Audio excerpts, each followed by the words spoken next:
My name is Claire Matthews. I am 28 years old, and this past Christmas, I walked back into the home I grew up in thinking maybe the holiday lights and the smell of dinner would make me feel like family again. But the moment I stepped through the door, it was clear nothing had changed. My sister was still the golden child, my mother's pride and joy, and I was still the one who never measured up. I told myself I could keep quiet. I could swallow the hurt the way I always had, but as the night went on, the pressure built. And when they finally looked me in the eye and called me ungrateful, I knew I couldn't stay silent anymore. What would you do if the only way to defend yourself meant exposing the one secret that could shatter your family forever? Stay with me, because once I opened my mouth, there was no turning back. Let me take you back to where it began. The first flakes of snow were falling on Christmas Eve when I pulled off the interstate and into the quiet suburb where I grew up. After losing my job at a marketing firm in Portland back in June, I had promised myself I would not end up here again, but life has a way of dragging you back to places you thought you had escaped. The holiday lights glowed warm in the windows of familiar houses, yet all I could feel was the weight of memories pressing against my chest. Coming home at 28 should have meant joy and reunion, but for me it meant stepping back into a role I had been trying to shake off for over a decade. My mother, Evelyn, was already standing on the porch when I parked in the driveway. She wore her school administrator's winter coat buttoned to the top, and her smile was more polite than warm. She waved me in quickly, as if worried the neighbors might notice me lingering in the cold. Inside the house smelled the same as it always had: cinnamon candles and pot roast, yet the walls carried the same tension I remembered as a teenager. Lauren came bounding down the stairs before I could set my suitcase down. At 22, she looked like the picture of promise. Perfectly pressed sweater, long dark hair pulled neatly back, the kind of daughter people bragged about at dinner parties. She hugged me quickly, and then stepped back to announce that she had just heard from another medical program in Cincinnati. Mom's eyes lit up instantly, and the conversation turned toward test scores and scholarship packages before I had even taken off my gloves.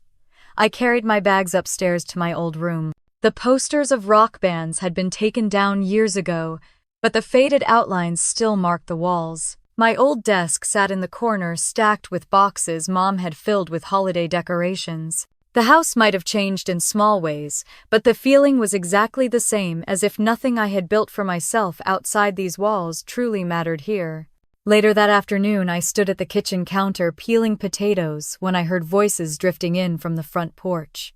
Mom was speaking to Mrs. Patterson, our longtime neighbor, who had stopped by with a plate of sugar cookies. I froze as soon as I caught my mother's tone, full of that exaggerated pride she saved for Lauren. She was saying how wonderful it felt to know her younger daughter was destined for medical school. How Lauren had always been the serious one, the achiever, the one who never disappointed. Then came the line that cut through me like a blade. Of course, Claire is back home for now. She is still figuring things out, not quite settled in her career. You know how it is. Some kids take longer to find their path. Mrs. Patterson gave a sympathetic murmur the kind people offer when they do not know what else to say. I stood frozen in the kitchen, the potato slipping from my hands into the sink.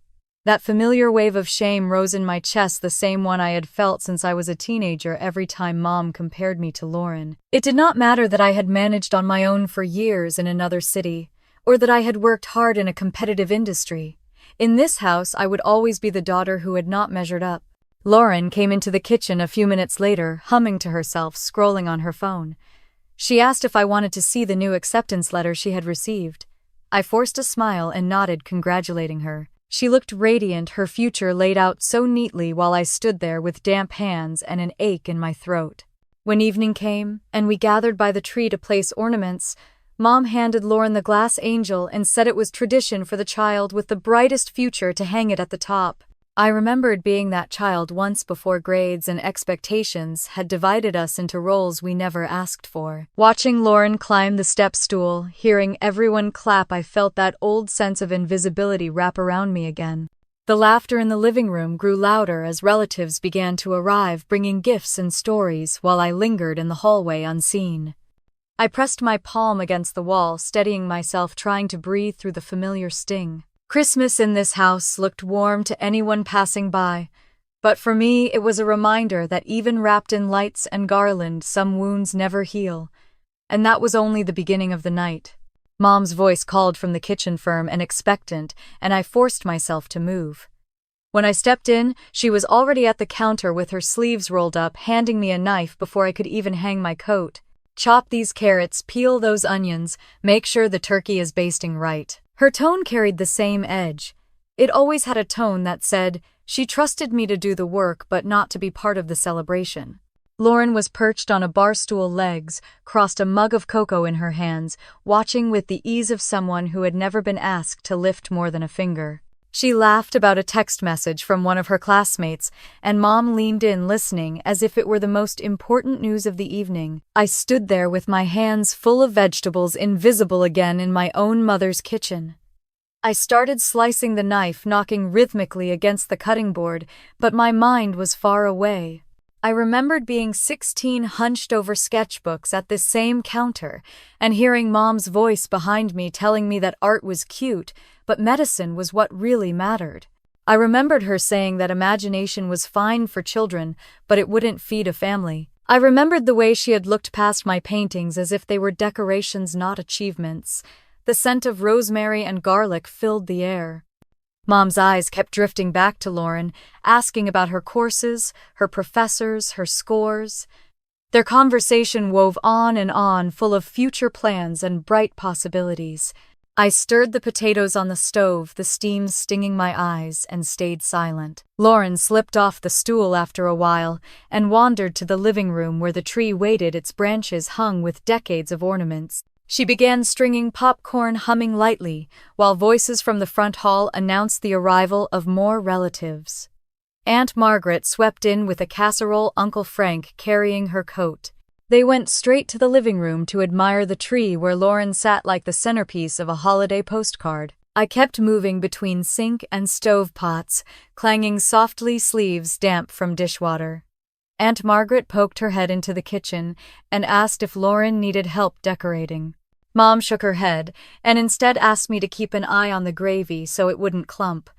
Her smile was pleasant, but her eyes dismissed me as efficiently as her words. The house swelled with voices and laughter, layers of conversation overlapping. From where I stood in the kitchen doorway, I could see Lauren holding up an ornament, everyone around her clapping as she placed it high on the tree. Mom guided her hand to the right spot, pointing like a director arranging her star actress. The lights reflected off their faces, casting them in a warm glow. I felt like I was looking at them through a pane of glass locked on the outside. I carried a tray of cookies out to the coffee table, weaving between relatives who hardly looked at me. Most of them directed their questions to Lauren. What program did she prefer? How high were her scores? Which hospital might she want to work at one day? I set down the cookies and slipped back to the kitchen before anyone asked me the inevitable. "Are you still between jobs, Claire?" The kitchen was quiet except for the hiss of the oven. I leaned against the counter, listening to the clamor of voices in the next room, and tried to remind myself that this was only one night. But the ache in my chest told me it was never just one night. It was every birthday, every holiday, every dinner where Lauren was praised, and I was compared. I busied myself again, pouring cranberry sauce into a dish, arranging rolls in a basket. The motions kept me steady. Mom returned, brushing flour from her hands, and looked me over with that practiced mix of affection and critique. "You always had a big imagination, Claire, but Lauren is so much more grounded." The words were soft, almost sweet, but they hit harder than any argument. My jaw tightened as I adjusted the basket of rolls. There it was again, the story of my life summed up in a single remark. Dreamer versus achiever. Imagination versus reality. I forced a smile, the polite kind that hides everything, and placed the basket on the dining table. From the corner of my eye, I saw Lauren laughing with our cousins, the room glowing around her. Mom gave my shoulder a pat, as if she had just offered me a compliment, then walked away. I stood still for a moment, staring at the shimmer of lights reflecting on the kitchen window. The night had only just begun, and already the old roles had snapped back into place. Lauren the golden daughter, Mom the proud matriarch, and me the extra pair of hands keeping the feast moving. I rinsed my knife under hot water, the steam rising around my face. The sound of laughter carried from the living room louder now, and I let the rhythm of water and steel anchor me. My hands moved on their own, chopping, stirring, cleaning, but inside me a slow pressure was building. It was the same pressure I had felt for years, tucked away and silent. And standing there in the warmth of my mother's kitchen, I knew it was only a matter of time before it forced its way out. The clatter of dishes and the chatter in the living room faded into the background as my mind slipped backward to another December night, one that had branded itself into me long before I was old enough to understand what it meant. It was late in 2011, I was 16, and I had come home from school early because I felt sick. The house had been quiet when I pushed open the front door, my backpack sliding off my shoulder, but then I heard voices coming from the kitchen. At first I thought it was the usual kind of argument parents had, small frustrations that boiled over. But when I stopped in the hallway I realized something was different. My father's voice was low, strained, the kind of tone he used only when he was deeply hurt. My mother's was sharp, almost panicked. I edged closer until I could see them. Dad stood at the kitchen table, his hands gripping the back of a chair, papers scattered in front of him. Mom was against the counter, her face pale but her chin lifted in defiance.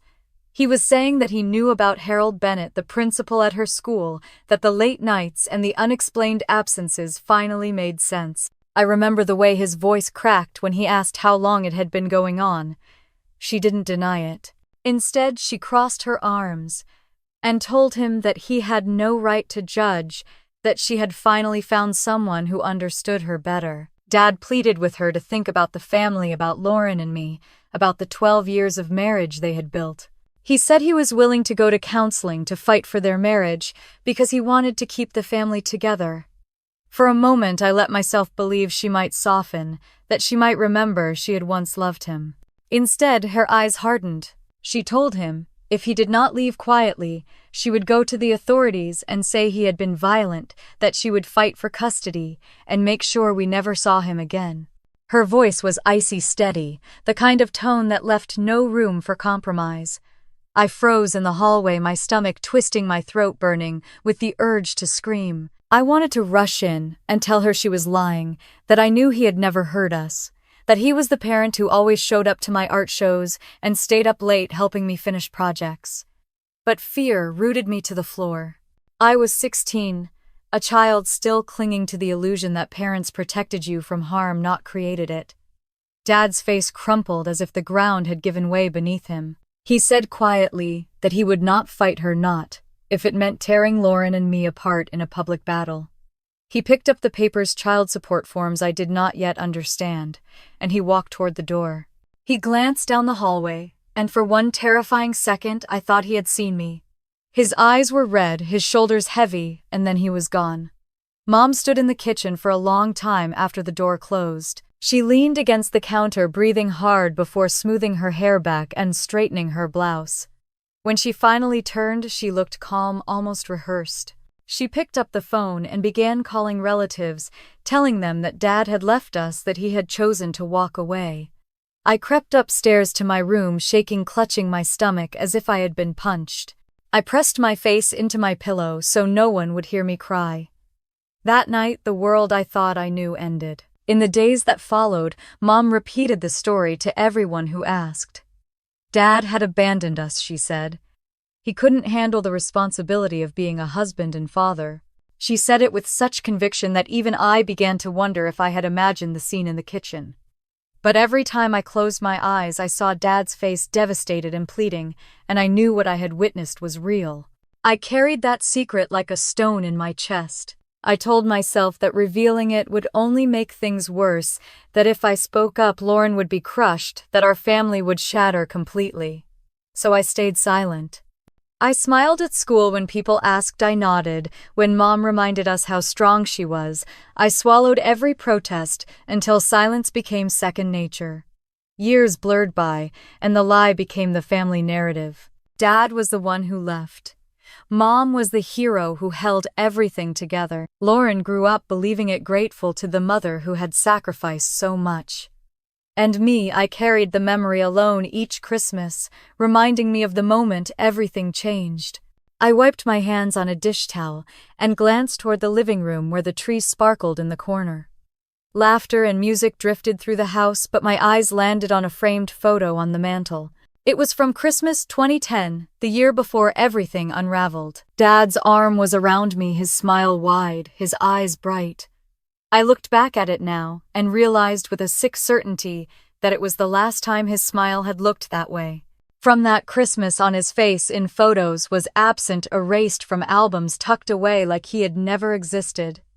Mom had been thorough, but I remembered.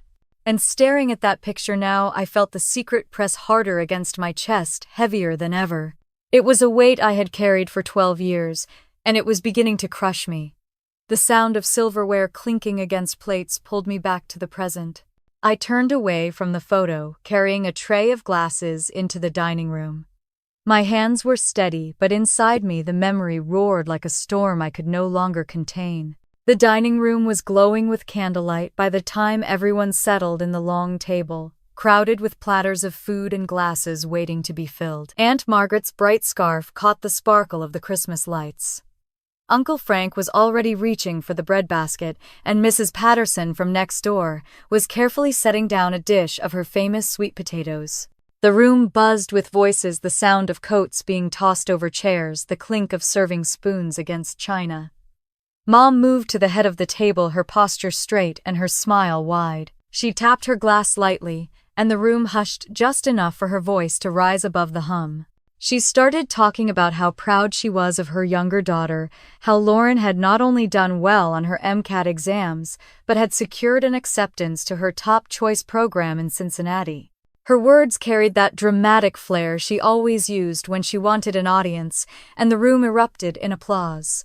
All eyes turned to Lauren. She blushed modestly, lowering her gaze, but her smile told me she was basking in the moment. Relatives leaned toward her, asking what kind of doctor she wanted to be, what specialty she was leaning toward, how soon she would start classes. She answered each question with that polished ease that Mom adored. I sat halfway down the table with my glass of water, the edges of my napkin crumpling in my hand. My mouth was dry, but I forced myself to speak, to take up just a sliver of space. I mentioned that I had been working on a design portfolio, that I had a meeting lined up with a firm in Chicago after the new year. My words felt thin but hopeful, something that mattered to me. I barely got the sentence out before Mom's voice swept over mine.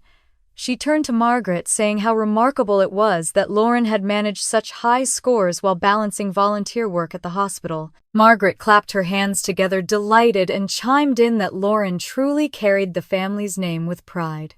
Then she looked down the table at me and added, with a tone that cut sharp even though it was wrapped in a smile, that it was wonderful to see one of Evelyn's daughters bringing honor to the family. The laughter and cheers swelled again. My words dissolved into nothing. I folded my napkin tighter, feeling the fabric dig into my palm. I told myself not to show how much it stung, not to give them the satisfaction of seeing me flinch. Lauren's cousins leaned in with more questions, wanting to know about campus housing and residency programs, and the conversation rolled on without pause. I chewed, slowly nodding when anyone glanced my way, but I felt like I was dining in a room made of glass. I could see everyone clearly, their faces glowing, their voices warm, but I was separated from them by something invisible and unbreakable. At one point, Mom rose slightly from her chair and gestured for quiet. She said there was one more thing she wanted tonight, something she thought would be meaningful for everyone. She looked directly at me, her eyes steady, her smile sharp enough to slice through bone. She said it would be nice if Claire stood up and said a few words to celebrate her sister, to honor her achievements, and remind us all what family meant.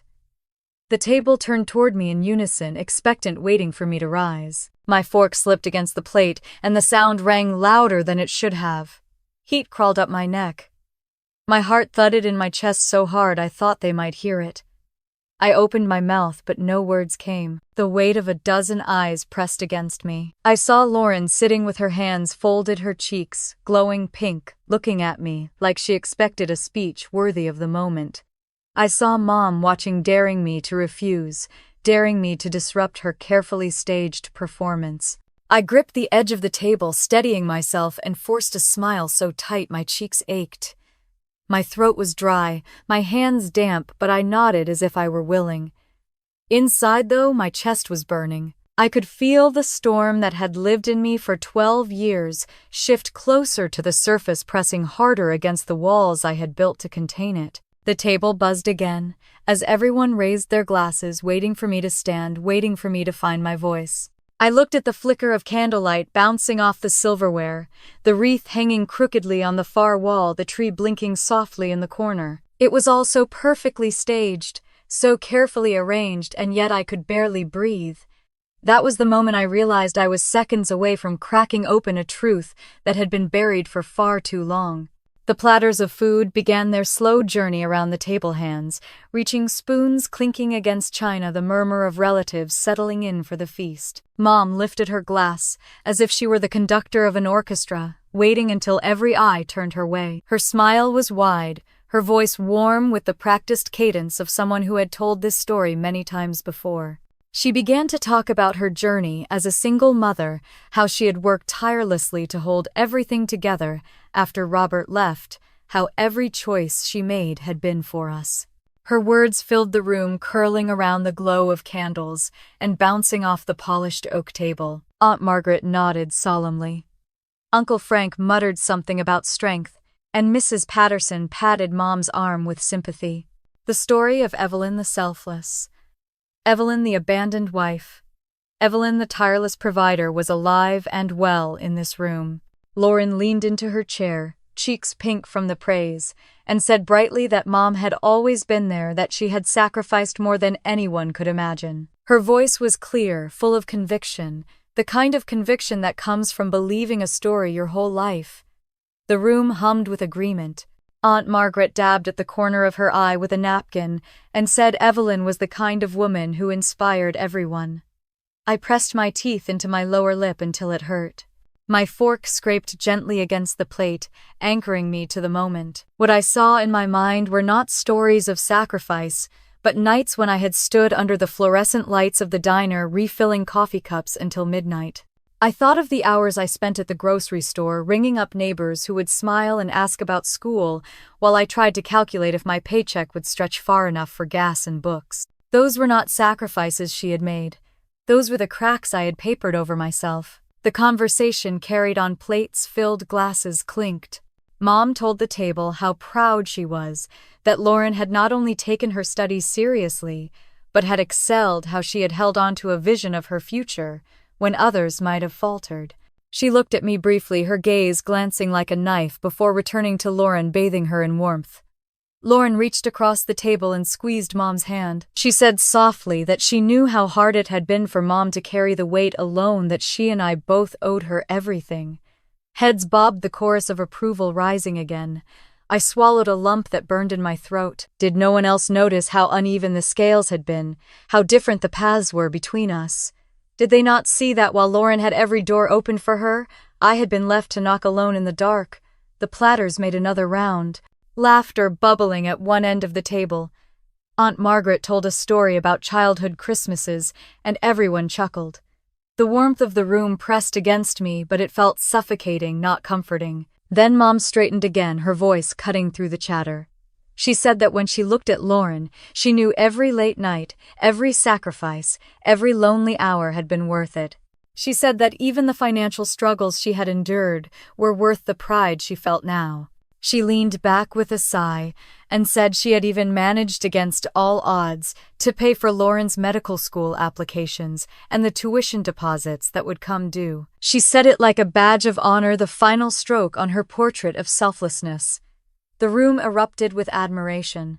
Aunt Margaret clapped, Uncle Frank raised his glass, Mrs. Patterson whispered how remarkable it was. All eyes turned to Lauren, who sat glowing, overcome with gratitude. She whispered that she could never repay her mother for such sacrifice.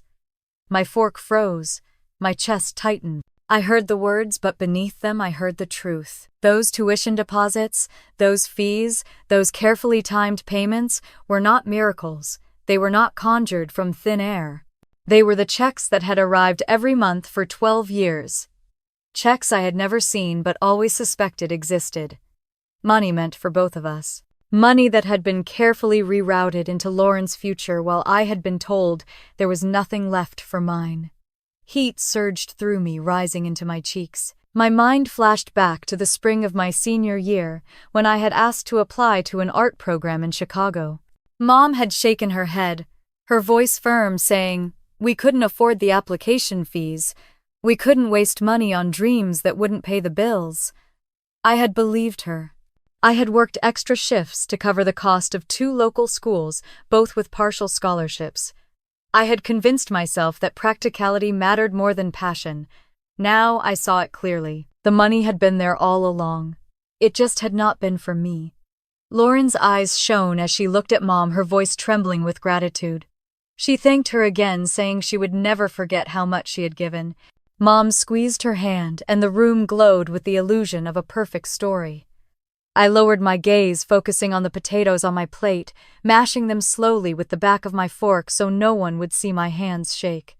My throat burned with the scream I could not let out. The chatter rose around me, the room filled with laughter, toasts, the rustle of napkins. My silence thickened, pressing hard against my chest. Every smile I forced felt brittle. Every nod I offered was hollow. I sat there with my napkin twisted in my lap, the truth pounding in my ears. The money she bragged about, the sacrifices she claimed as her own, were not hers at all. And while the room raised their glasses to toast her, I clenched mine tightly, willing myself to stay calm, as the storm inside me grew louder, ready to break. I shifted in my chair and forced myself to breathe, as the chatter swelled back up around me. Dishes clattered. Aunt Margaret laughed too loudly at something Uncle Frank muttered, and Lauren answered a cousin's question about the hospital program she hoped to join. I sat in the middle of it all, my napkin twisted like a rope in my lap, fighting the heat climbing up my chest. I told myself to let it go, to get through the night quietly, but the words pressed against my lips like steam in a kettle. I lifted my glass and cleared my throat, searching for a steadier voice than I felt. I said that I had an interview lined up with a design firm in Chicago, right after the holidays, that it could lead to something permanent, something meaningful. I let a small smile touch my face, hoping for just a flicker of recognition, the smallest nod of pride. But before anyone could respond, Mom cut in. She leaned forward with her usual authority, her voice carrying across the table, as if she were addressing an assembly at her school. "Art and design will not put food on the table, Claire. It will not give you stability or a future. You need to be more realistic, like Lauren." The room hushed, though a few relatives shifted uncomfortably. My fork scraped my plate as I set it down, the sound sharp in the silence. Heat burned my cheeks, but I found my voice. I said that I had worked for years in marketing and design, that I had skills people valued, that not everything had to look like medicine to be worthwhile. Mom's smile tightened, and she shook her head slowly, as if I were a child refusing to listen. Her hand slammed down on the table with a sudden crack that made glasses tremble and Aunt Margaret jump. "You are so ungrateful," she snapped, her voice rising over the clinking silverware. "After everything I have done for you, after every sacrifice I made, you still act like nothing is ever enough." The word lodged in my chest like a knife. Ungrateful. It echoed louder than the hum of relatives, louder than the clink of cutlery. The table went still, eyes darting between us. Uncle Frank cleared his throat but said nothing. Margaret's lips pressed together tightly. Mrs. Patterson looked down at her plate as if wishing she could vanish into the stuffing. Lauren sat wide-eyed beside Mom, her cheeks pale. She reached for Mom's arm and whispered for her to calm down, but her words barely registered. I sat frozen, my knuckles white against the napkin. It felt as if years of silence cracked all at once. The anger I had swallowed, the nights of pretending, the lies I had carried, they surged up and demanded air. My heart thudded so loudly, I could hardly hear my own voice, but I lifted my chin and looked directly at Mom. "Do you want me to tell Lauren why Dad really left?" The words cut through the room like glass shattering. Forks stopped halfway to mouths, glasses hovered in midair. For a long moment no one breathed. Mom's face drained of color, her hands still flat against the table. She opened her mouth, but no words came out. Her eyes widened, and for the first time that evening she looked unsure. Lauren's head whipped toward me, confusion clouding her expression. Dad left because he couldn't handle responsibility. She started, her voice wavering, but she stopped when she saw my eyes on hers. Aunt Margaret whispered my name under her breath, as if begging me not to go on. The air was thick, suffocating, the weight of 12 years pressing down on every corner of the table. Mom's voice finally returned, brittle and trembling. "That is enough, Claire. You have embarrassed yourself enough tonight." But I did not lower my gaze. I had carried her secret for half my life. I had held my tongue while she rewrote history and built her pedestal out of lies. Tonight at this table, with the tree glittering in the corner and the smell of turkey still heavy in the air, I felt the walls inside me split. Lauren's eyes darted between us, searching her hand, trembling as she set her fork down. Mom tried to smile again, her lips stiff, as she told everyone that family dinners were not the place for petty arguments. But the tremor in her voice betrayed her. I folded my napkin carefully, my hands steadier than they had been all night, and let the silence linger just a moment longer. The storm inside me had finally found its crack, and I knew there was no turning back. The room seemed to tilt as every conversation died mid-sentence. Even the clink of silverware against plates stopped, as though the house itself had frozen. All eyes shifted toward me, some wide with confusion, others with discomfort, waiting to see if I would really dare to break the script my mother had perfected for more than a decade. Mom straightened her shoulders and tried to recover the rhythm, her lips curling into a practiced smile. She shook her head like she was shooing away a child's tantrum. "That is not what this dinner is about, Claire. Your father left because he was selfish, because he could not handle being a man. He abandoned us, and I had no choice but to hold this family together." I pressed my palms flat on the tablecloth and felt the steady beat of my pulse in my wrists. "No, Mom, that is not the truth. I was there. I saw what happened." A ripple of shock swept the table. Aunt Margaret's hand flew to her chest. Uncle Frank's wineglass trembled in his grip. Even Mrs. Patterson, who had heard every version of Mom's story over the years, leaned closer, her face pale. My throat tightened, but the words came anyway, pulled from the place I had buried them for 12 long years. "I came home early from school that day. I heard you and Dad in the kitchen. He had found out about Harold Bennett, about the affair. His voice was breaking as he begged you to think about us, to go to counseling, to fight for the marriage. And you told him if he didn't leave quietly, you would accuse him of violence. You threatened to make sure he never saw us again." The silence cracked like glass. Forks clattered against plates as relatives pulled back in their chairs. Lauren's face went white, her napkin slipping from her hands. Mom's voice shot back higher and harsher than before. "That is a lie. You were a child. You misunderstood." I shook my head. "I remember every word. I remember Dad's face when you gave him that choice. He wasn't walking away from us. You pushed him out." Lauren's breath came in sharp bursts, her voice trembling. "That cannot be true. Mom said he left us. She said he found someone else." I turned to her, softening my tone. "I wish that were the story, but the truth is different. He never stopped loving us. He left because she made sure he had no choice." The table felt like it had collapsed into two sides, some leaning toward me, some toward Mom, but no one daring to speak. Aunt Margaret's eyes darted back and forth, lips pressed together so tightly they disappeared. Uncle Frank muttered that this was not the time, but his voice held no conviction. Mom tried to regain control, her knuckles white as she gripped the stem of her glass. "Enough. You do not know what you are talking about. You are embarrassing yourself." But her voice cracked on the last word, and everyone heard it. Lauren pushed back from the table slightly, her chair legs scraping against the hardwood. "Tell me she is lying, Mom. Please, tell me this isn't true." Mom's mouth opened, but nothing came. Her silence was louder than any denial. My chest heaved as I reached down beside me. For weeks I had debated whether to bring them, but tonight I had known. I pulled a thin stack of papers from my bag, held together with a rusted paperclip, the edges worn from years in hiding. I slid them onto the table, right into the center where the candlelight caught them. "These are Dad's child support checks, 12 years of them. Every month he sent money. He never stopped providing for us." Aunt Margaret leaned forward, her glasses sliding down her nose as she scanned the headers. Her eyes widened as she mouthed the words child support. Lauren's hand shook as she reached out, then hesitated, afraid to touch them as if they might burn her. I looked directly at her. That money was meant for both of us, Lauren. It could have paid for my applications, my tuition, everything I had to cover by working nights at the diner, but Mom made a choice. She spent it on you. The room erupted in whispers. Mrs. Patterson shook her head in disbelief, muttering that she had always wondered how Evelyn managed everything on a school administrator's salary. Uncle Frank stared down at his plate as if wishing he were anywhere else. Mom shot up from her chair, her face blotched red.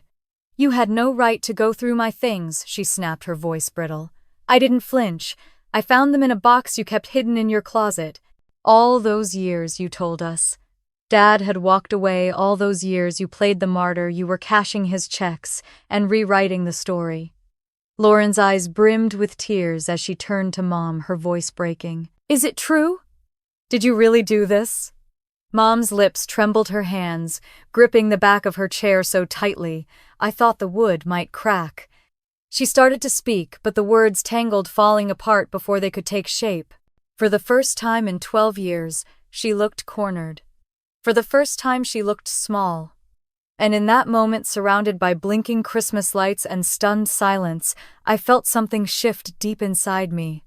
The truth had finally stepped into the light. The only sound left in the dining room was the faint buzz of the Christmas tree lights, blinking on and off as if mocking the silence that hung between us. No one reached for food anymore. Plates sat abandoned, steam curling upward, then fading while glasses of wine and water went untouched. All the sparkle of the evening had died, leaving only the weight of what could no longer be hidden. I drew in a shaky breath and looked at the stack of papers lying in the center of the table. My hand rested on top of them, steady now. Dad sent more than $1,200 every month. For 12 years. That is nearly $170,000. The number came out flat, factual, but it landed like thunder. Aunt Margaret gasped and dropped her napkin into her lap. Uncle Frank muttered something too low to catch, shaking his head. Mrs. Patterson closed her eyes and whispered that she had always wondered how Evelyn managed so well on a school administrator's salary. Lauren's tears flowed freely now. She stared at me first, then at Mom, her mouth trembling as she tried to speak. $170,000. All this time, her voice cracked on the last word. I nodded, forcing myself not to falter. Money that was supposed to keep us both afloat. Money that should have given us both a future.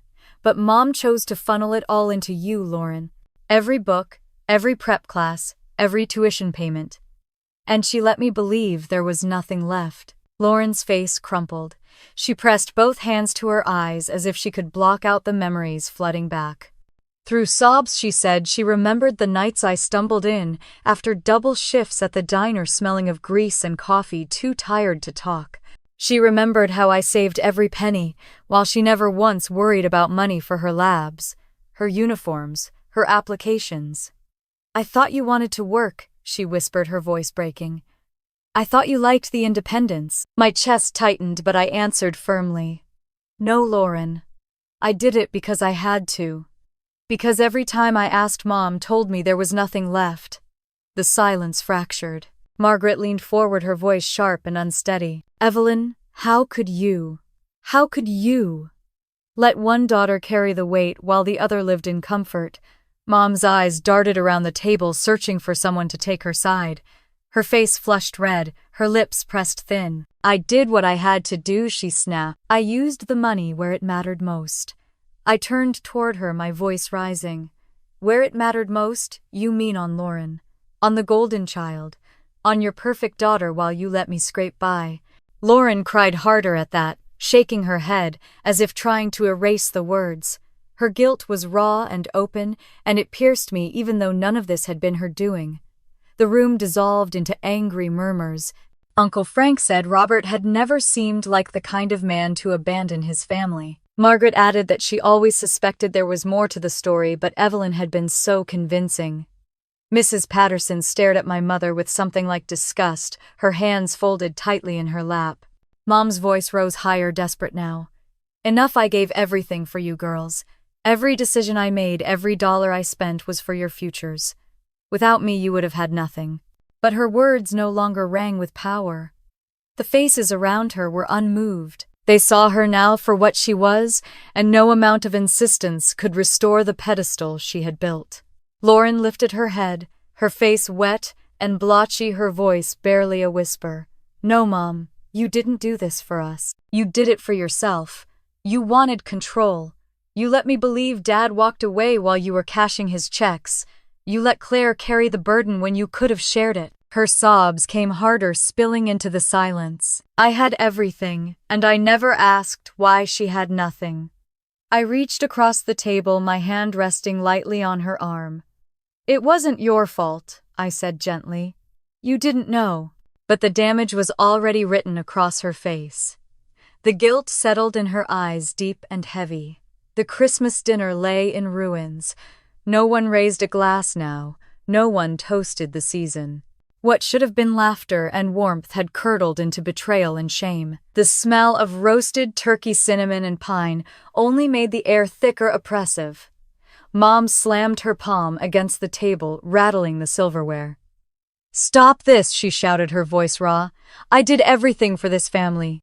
I sacrificed more than you will ever understand. But her words bounced back empty.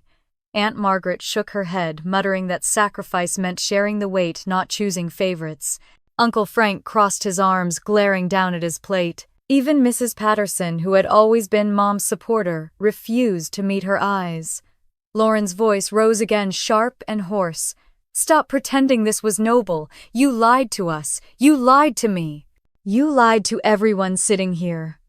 The tree lights blinked on and off, their glow reflecting in the wet shine of Lauren's tears.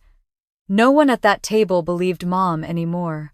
And in that heavy silence I felt the storm that had consumed me for 12 years finally calm.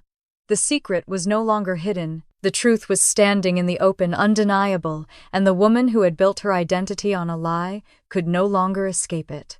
Lauren's chair scraped loudly against the hardwood as she pushed back, her breath ragged. She stood so fast her glass tipped over, spilling red wine across the white tablecloth like a wound spreading.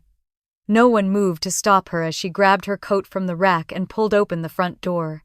The bitter cold rushed in, scattering the warmth of the house. I sat frozen for a heartbeat, then pushed my chair back and followed her.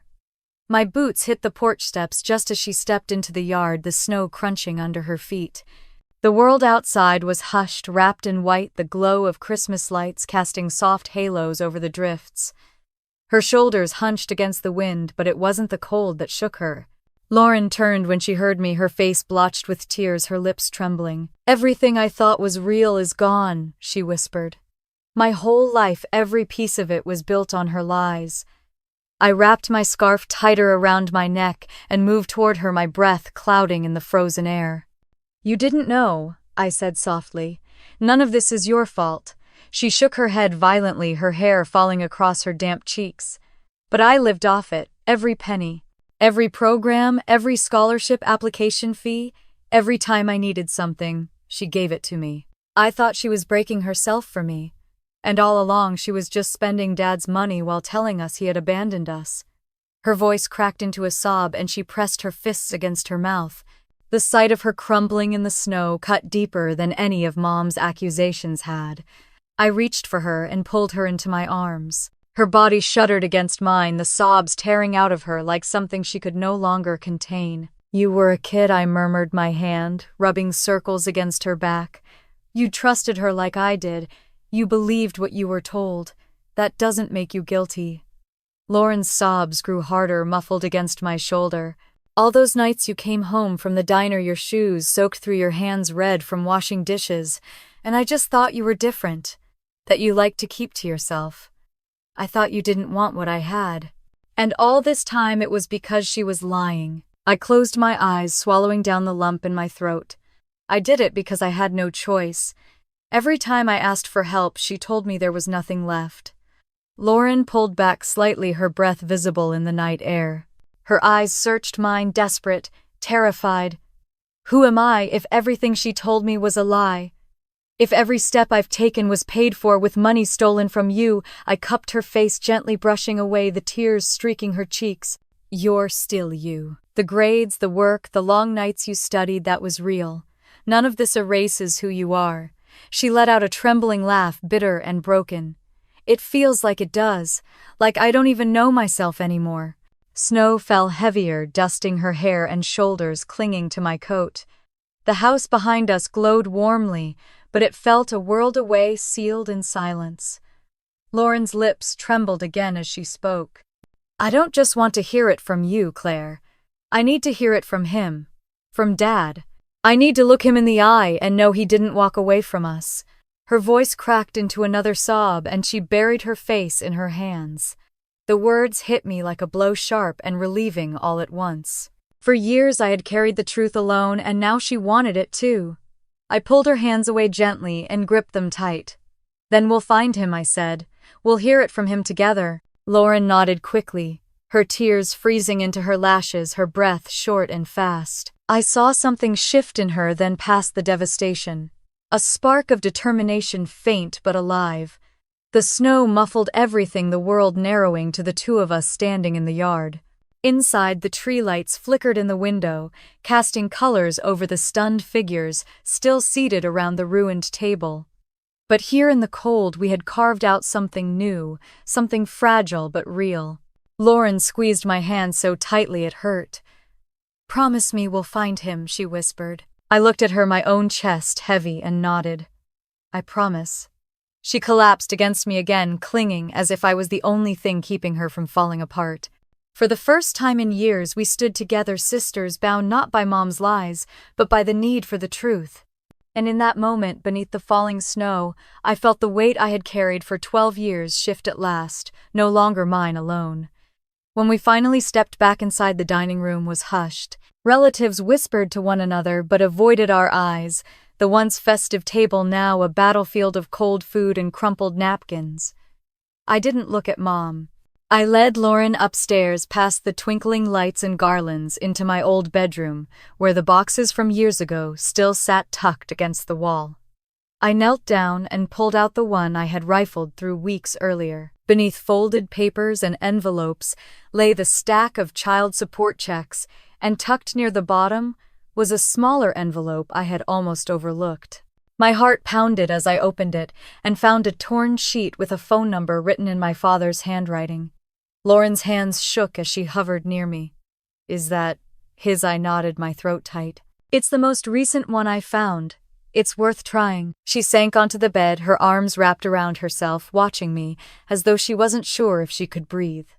My own fingers trembled as I pulled out my phone and dialed the number. Each ring stretched like an eternity. I thought maybe he had changed it, maybe it was disconnected, maybe it was too late. Then a voice answered, rough and uncertain. Hello, I froze, tears stinging my eyes. My lips parted, but no words came at first. Dad, it's me. It's Claire. There was a long silence followed by a sharp inhale. His voice broke on the next word. Claire, is it really you? The sound of his voice after 12 years shattered something inside me. Tears spilled freely down my cheeks as I whispered, yes, it's me. A sob burst through the line. Oh my God, I have waited for this call for so long. His words cracked under the weight of years. I thought I might never hear your voice again. Lauren let out a strangled sound beside me, covering her mouth with her hand. Dad, she whispered, her voice small, terrified, hopeful. The line went silent again, and then I heard him cry harder. Lauren, my baby, is that you too? She broke into sobs, clutching my arm as though it were the only thing anchoring her. He didn't abandon us, she whispered, almost to herself, as if saying it aloud would finally make it real. Dad's voice rushed in, desperate, full of pain. I never left you. I called, I wrote, I sent gifts. Every holiday, every birthday I tried. But she sent them back. She hung up on me. She told me you didn't want me. Lauren cried harder, her body folding over as she buried her face into her hands. I remembered the unopened envelopes, the returned packages I had glimpsed in Mom's closet, the ones I had been too afraid to ask about. Dad's voice steadied just enough for him to say, I sent money every month, but I wanted more than that. I wanted to be there. She made me into a stranger to you. My heart thudded in my chest as I pressed the phone tighter to my ear. We know now, I said softly. We found the checks. We found the letters. We know the truth. There was a sound on the line, something between a sob and a laugh. Thank God. For 12 years I've prayed for this moment. 12 years of waiting, of hoping you'd find me, of hoping one day you'd call. Lauren lifted her head, tears streaking her face. Why didn't you fight harder? She asked, her voice trembling. His voice grew thick again. I did. I spent everything I had on lawyers, on court fees, on investigators. Every door was slammed shut. She told the courts I was dangerous, that I wasn't safe to be around. I thought when you turned 18 you'd come, but you didn't. And I started to believe maybe she had convinced you I was the monster she said I was. Lauren shook her head, her words pouring out in sobs. I believed her. I thought you didn't want us. I thought you didn't love us enough to stay. His voice rose firm despite the tears. I never stopped loving you, not for a single day. I would have walked through fire to keep you. But I had no power. I closed my eyes, clutching the phone. He had carried his own prison of grief while we carried ours. And now, after so long, we were finally speaking across the distance. Then he said the words that broke me open all over again. I've waited for this call for 12 years. My sobs shook through the silence. Lauren pressed her forehead to my shoulder, clutching me tight. We cried together, the three of us bound across a fragile phone line, finally unraveling the lies that had poisoned us for so long. The phone call stretched long into the night, but even after we hung up, Lauren and I sat there in my childhood bedroom, clutching each other in silence. Neither of us slept. By morning, the decision was made without needing words. We had to see him. The day after Christmas, we packed an overnight bag, shoved coats into the back seat, and drove away from the house that no longer felt like home. Snow covered the highway in patches, and the tires hummed steadily beneath us. Lauren sat curled against the window, her face pale and puffy from crying. But there was a new determination in her eyes. The directions led us to a small diner on the outskirts of Indianapolis, chosen because it was halfway between us and him. When we pulled into the lot, my stomach flipped so violently I had to grip the steering wheel. The building was unremarkable, a squat rectangle with faded neon letters buzzing faintly above the windows. But to me, it looked like a doorway to a life we'd been denied. Inside, the smell of bacon and coffee wrapped around us. A jukebox hummed in the corner, and a waitress in a red apron carried a tray of steaming plates. My eyes darted to the back where a man sat alone in a booth, his hands clasped tight together on the table. His head was bent, but when the bell over the door jingled, he looked up. I knew him instantly. The gray in his hair, the deeper lines around his eyes, none of it mattered.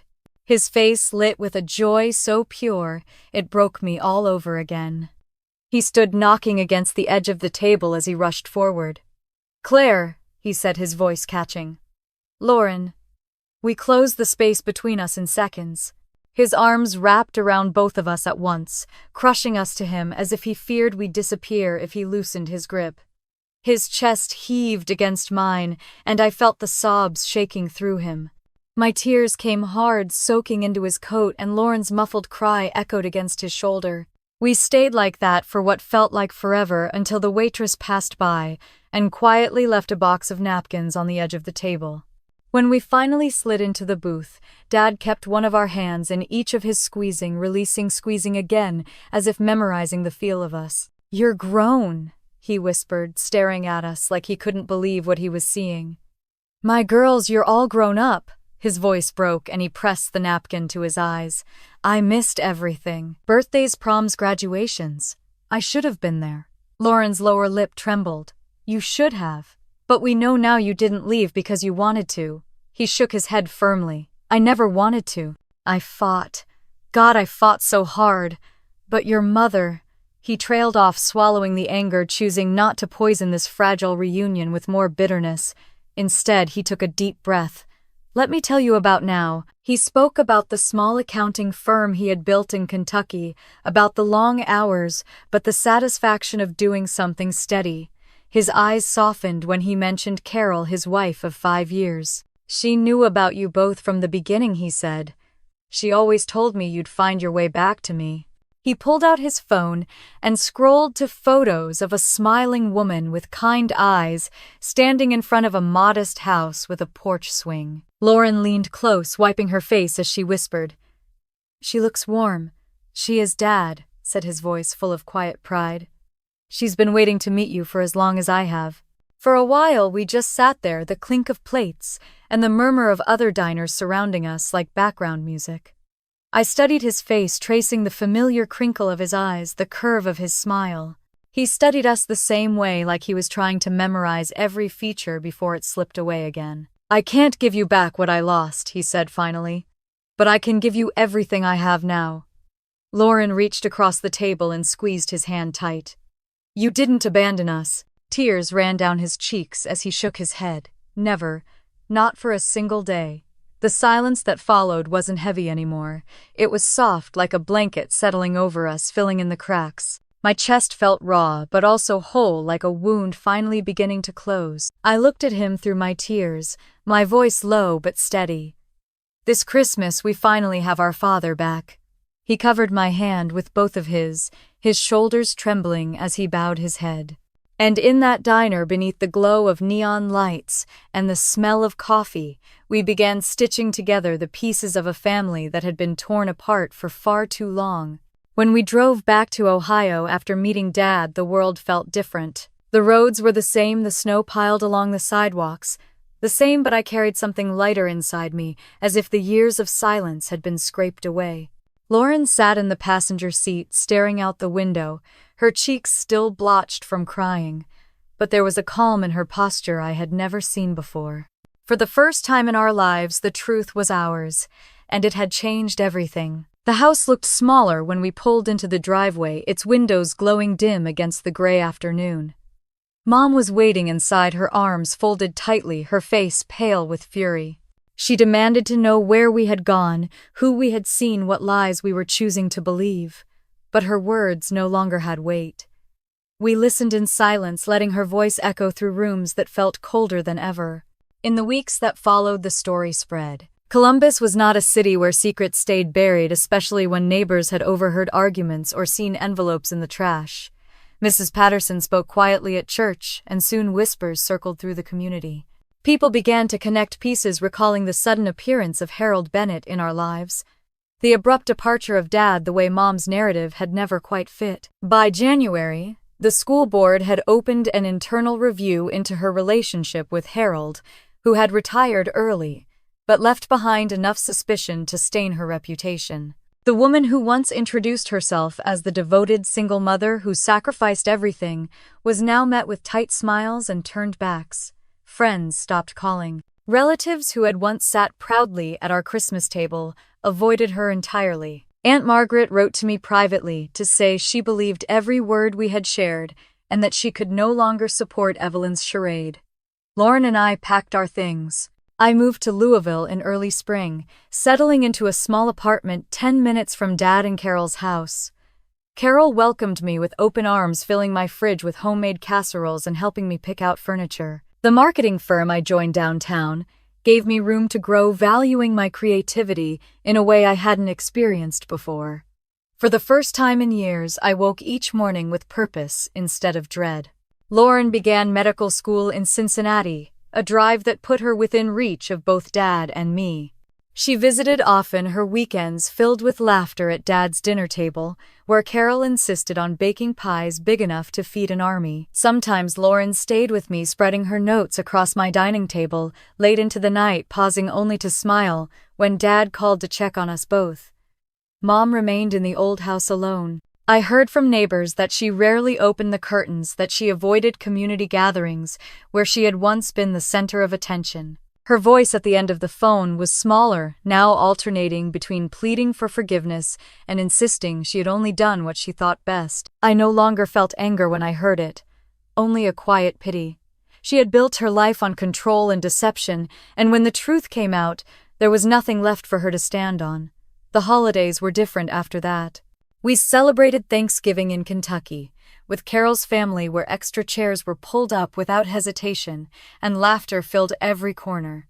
That Christmas dad strung lights across his porch, humming carols off-key, as Lauren and I teased him for being out of practice. When we sat down to dinner, there were no lies, no shadows, only the simple joy of being together. I thought often of the girl I had been at 16, clutching secrets she had no strength to carry. I wished I could tell her she was not crazy, that what she saw and heard mattered, that one day her voice would break through. The truth had cost us years, but it had also given us freedom. Sitting in my apartment one evening, I looked out at the lights of Louisville and felt something I had not felt in so long. Peace. The kind that comes when the weight is finally shared, when the shadows no longer hide the truth, when the chains of fear no longer hold you down. We had lost time, but we had regained each other. That was enough. If you've ever lived with secrets in your family, or carried the burden of lies that were never yours to protect, I want you to know that telling the truth can be painful, but it can also be the very thing that sets you free. Share your own story in the comments. Let others know they are not alone.